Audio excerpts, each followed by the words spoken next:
تو این 40 خورده ای سال که بهتر از مردم نمیفهمید پول ملت رو بدید به خودشون مستقیم. جلوی همه رانت‌ها رو باید گرفت، ولی به بهانه این که دارید ارز ترجیح رو میدید به آخر زنجیره به ملت، نباید ملت رو جریمه کنید، اجازه بدید بی محابا همه چی گرون بشه. و خود مردم هم حالا از این به بعد اگر شما دست مردم رو باز بذارید، اگه دوباره کانالیزش نکنید این پولو، مردم میتونن گرون فروش رو جریمه کنن، نخرن ازش، بمونه رو دستش. از اون به بعدم تازه بهداشت باید 100% بیاد نظارت عمیق بکنه که اینا ور ندارن جنس مونده بدن به مردم. آقا لبنیاتشو گرون داره میده، نخر ازش. نخر مجبور میشه، به گاوش که نمیتونی بگی شیر نده، شیر رو میده، اون مجبور میشه قیمت مناسب بهتون بده. ولی وقتی مجبور کنی مردمو که این پولو فقط باید لبنیات بخری، باز دوباره آوردی ما رو گرفتار یه عده آدم رانتخوار کردی که حالا رانتو از این ور مردم میگیرن، تا حالا دولت میگرفتن، از این به بعد مردم میگیرن، زندگی مردم رو گرون میکنن. وام ارزان باید بذارید کنار. اینکه 200 خانوار بیان بالای 90% وام های کشور رو بگیرن بی معنیه. اینکه بانک ها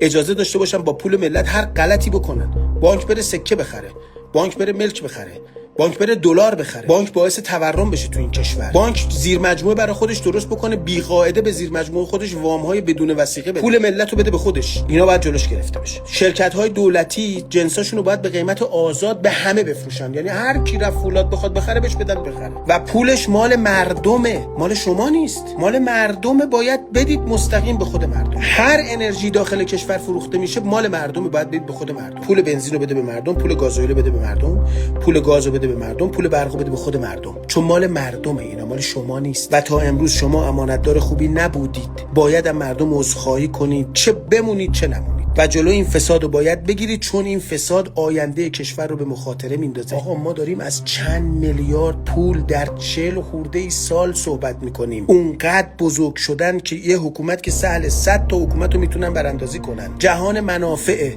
و وقتی شما بی نهایت راندخوار درست کردید تو این کشور، هر برجی بسازن مردم از آرزوهاشون برای زندگی خوبشون، اینا میتونن یه TNT بذارن زیرش بیارنش پایین و دست ملت به چیزی بند نباشه. پس ریشه رانتو باید کند، گذشته‌ام باید با اینا تصفیه کرد، چون تعدادشون زیاد نیست، خوبم میدونید کیان، همشونو میشناسید بهتر از من، اطلاعات دقیق تر از من دارید. مگه چند نفرن اینا که این چیزا رو خوردن؟ جلو همه رانت‌ها رو باید بگیرید برای آینده، چه باشید چه نباشید مدیونید به این مردم.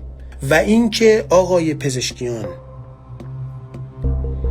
من فیلمشو دارم، اگه میخوای منتشر کنم. به شما عرض کردم اگه مردم در دولت شما اعتراض کنن چی کار میکنید. مثال زدید از دانشجوهایی که در زمان وزارت شما اعتراض کرده بودن و شما رفته بودید بینشون. شما گفتید من میام کنار مردم وای میستم. تا حالا هم تو گفتار اینجوری بودید، تو عمل باید اینجوری باشید. بیاید کنار معترضین بایستید، چون میدونید اعتراضشون بجاست، چون میدونید اعتراضشون به حقه، چون میدونید که به سطوح اومدن، چون میدونید که تو فقر گرفتار شدن، شرمنده زن و بچه هاشون شدن. بیایید کنار همین مردم معترض بایستید. اصلا مهم نیست آینده چی میشه، مهم اینه که آینده راجع به من و شما چی میگه. هر تصمیم مردم گرفتن ما باید بهش تسلیم باشیم، هر تصمیمی گرفتن، ولی ما فکر کنیم تصمیمشون غلطه. تصمیم غلط هم بگیرن، چون مردم گرفتن باید ما بهش تن بدیم، همه باید بهش تن بدیم. ما فقط میتونیم آگاهی بدیم، تصمیم با خودشونه، ما ولی مردم نیستیم. شما وکیل مردمید، وکیل بدون اذن موکلش هیچ کاری نمیتونه بکنه. خلاف انسانیت، خلاف قانون، خلاف شرافته. کنار مردم معترض وایسید. جواب اعتراض باتون نیست، جواب اعتراض که حتی ساچمه پلاستیکی نیست. آقای نیروی انتظامی بدون اسلحه بیا، مگه فدای مردم نیستی؟ بدون اسلحه بیا. شما میخوای بیای مواظب باشی وقت 4 نفر این وسط به اموال مردم لطمه نزنن دیگه. بدون اسلحه بیا، با شاخ گل بیا. اونها بچهای شما، بچه خودتونن، دخترای خودتونن، پسرای خودتونن، دانشجوی خودتونن، پدر مادر خودتونن، خواهر برادر خودتونن.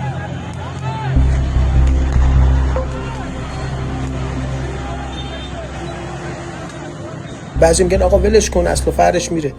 راندخوارا جایی نمیرن، اونها میلیاردها دلار پول دارن، هم برای خودشون امنیت میخرند، هم تو سرنوشت آینده ما تاثیر میذارن. اگه امروزمون رو تباه کردن، فردامون رو سیاه میکنن. حالا الان دولت یه شجاعتی کرده، ارز ترجیحی رو برداشته، وام ارزانم درست کن، انرژی ارزانم درست کن، قیمت گذاری رو هم تموم کن. آقایون مجلسیا، شما که چند درصد آرا رو دارید؟ اصلا نمیتونید خودتون نماینده مردم بدونید. اگه والا متدین بودید که استعفا میدادید همتون، یه بار دیگه انتخابات برگزار بشه، اکثریت بیان رای بدن. شما ارز ترجیحی ایجاد کردید، شما وام ارزان ایجاد کردید، شما انرژی ارزان ایجاد کردید، شما قیمت گذاری کردید اجناس دولتی رو، دولتی که بالای 80% اقتصاد دستشه، و بعد وادار کردید که به این افراد فقط بفروش. شما رانت درست کردید، از هر چیزی رانت درست کردید. دست بردارید، به جای اینکه پا بذارید پی خیر مردم، بذارید پی خیر این زالوها. مهمه که فردا راجع به شما چه قضاوتی میکنن. جلو زالوها بایست، جلو رانتخوارها بایست، جلو رانت بایست. اصلا رانتو تمومش کن. دولت اصلا شده مسئول توزیع رانت.